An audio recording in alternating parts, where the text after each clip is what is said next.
इस पैसे का विशुद्ध रूप से चुनाव लड़ने के लिए ही किया जाएगा। यहाँ पे प्रत्याशी उसको अकेला खोल करके उपयोग में नहीं ले लेगा। एक कोई समिति बनाई जाएगी जिसके माध्यम से उस पैसे को खोला जाएगा, उस डब्बे को खोला जाएगा और उसको देखा जाएगा उसमें कितनी है। उसकी रिपोर्ट हम लोगों को पीसीसी में और एआईसीसी को करना होगी और अगर प्रदेश अध्यक्ष जो है और हमारे जो देश के अध्यक्ष हैं उन तक ये बात पहुंचाई जाएगी और उनके माध्यम से फिर अगर उस जगह पे जरूरत होगी तो उस जगह दिया जाएगा अथवा उनके माध्यम से जहां और जरूरत होगी वहां दिया। तो खबर एक्सपोज यूट्यूब चैनल में आपका स्वागत है। इस समय हम खंडवा के गांधी भवन में मौजूद हैं और आज कांग्रेस की एक महत्वपूर्ण बैठक हुई है जिसमें आगामी लोकसभा चुनाव को लेकर विचार विमर्श किया गया।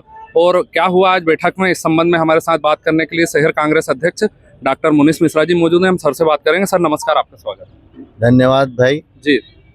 कांग्रेस भवन में आज इस बात को लेकर मीटिंग थी कि जो लोकसभा के हमारे प्रत्याशी हैं भाई नरेंद्र पटेल जी वे हमारे कांग्रेस कार्यकर्ताओं से और पदाधिकारियों से, विशेष तौर से शहर कांग्रेस की कार्यकारिणी, मंडल अध्यक्ष, सेक्टर अध्यक्ष और बूथ पे जो हमारे काम करने वाले लोग हैं कार्यकर्ता, उनसे रूबरू हुए और उन्होंने ये जानना चाहा कि किस तरह से हमको आगामी चुनाव में रणनीति तैयार करनी चाहिए, कैसे वोटर्स को प्रभावित करने के लिए उनके पास जाना चाहिए, खंडवा की क्या क्या समस्याएं हैं जिसको केंद्रित करके वो लोगों के बीच में वोट मांगने के लिए जाएंगे। इस बाबत हमारी आज मीटिंग थी, उसमें सभी लोगों ने अपने विचार व्यक्त किए। नरेंद्र भाई ने सबको आश्वस्त किया है कि वे सबकी बात को ध्यान में रखते हुए एक अपना पर्सनल एजेंडा तैयार करेंगे और उसके पश्चात सब कार्यकर्ताओं से निवेदन उन्होंने किया कि कांग्रेस को अधिक से अधिक मतों से जिताने की कोशिश करें।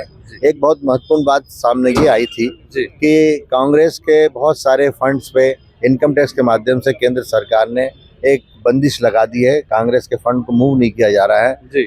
हजारों करोड़ रुपए का जो हमारा पैसा है वो बंद पड़ा हुआ है। जैसा कि आपको जानकारी में है कि चुनाव आयोग के ये निर्देश हैं कि पार्टी अपने प्रत्याशियों को चुनाव लड़ने के लिए फंड दे सकती है और उसका फंड का एक सीमा भी उल्लेखित की गई है उसमें। परंतु चूंकि सारे फंड को उन्होंने सीज कर दिया है इसलिए कांग्रेस ने एक वोट एक नोट अभियान भी जारी किया है जिसके अंदर एक डब्बा बनाया गया है जिसके अंदर की पैसे एकत्र करना है।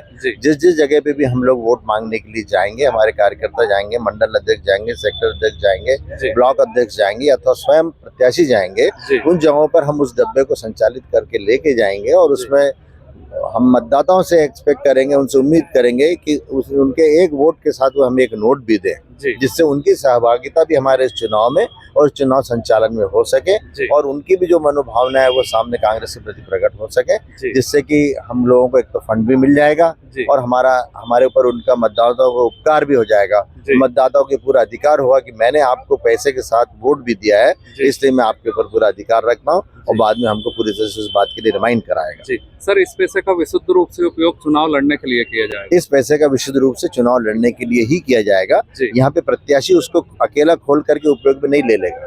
एक कोई समिति बनाई जाएगी जिसके माध्यम से उस पैसे को खोला जाएगा, उस डब्बे को खोला जाएगा और उसको देखा जाएगा उसमें कितनी है। उसकी रिपोर्ट हम लोगों को पीसीसी में और एआईसीसी को करना होगी और अगर प्रदेश अध्यक्ष जो है और हमारे जो देश के अध्यक्ष हैं उन तक ये बात पहुंचाई जाएगी और उनके माध्यम से फिर अगर उस जगह पे जरूरत होगी तो उस जगह दिया जाएगा अथवा उनके माध्यम से जहां और जरूरत होगी वहां दिया जाएगा। सर एक वोट एक नोट वाला जो आप कर रहे हैं तो ये काम केवल खंडवा में हो रहा है या सभी जगह? नहीं, ये तो पूरे प्रदेश भर में हो रहा है। जी, मतलब एक वोट एक नोट का कैंपेन लेके आप सभी मतदाताओं के बीच में सब मतदाताओं के बीच में जाएंगे। ठीक है सर, हमारे से बात करने के लिए धन्यवाद। थैंक यू जी, धन्यवाद। ये थे डॉक्टर मुनीष मिश्रा जी, शहर कांग्रेस अध्यक्ष, जिन्होंने विस्तार से जानकारी दी आगामी चुनावों को लेकर किस तरह से इनका चुनाव कैंपेन चलेगा और एक वोट एक नोट का अभियान लेके मतदाताओं के बीच जाने वाले हैं और जनता से वोट के साथ एक नोट की अपील की जाएगी। हमारी खबरों से जुड़े रहने के लिए हमारे यूट्यूब चैनल खबर एक्सपोज को सब्सक्राइब कर लें और बेल आइकन का बटन दबा दें ताकि हर अपडेट आपको सबसे पहले मिल सके। धन्यवाद, नमस्कार।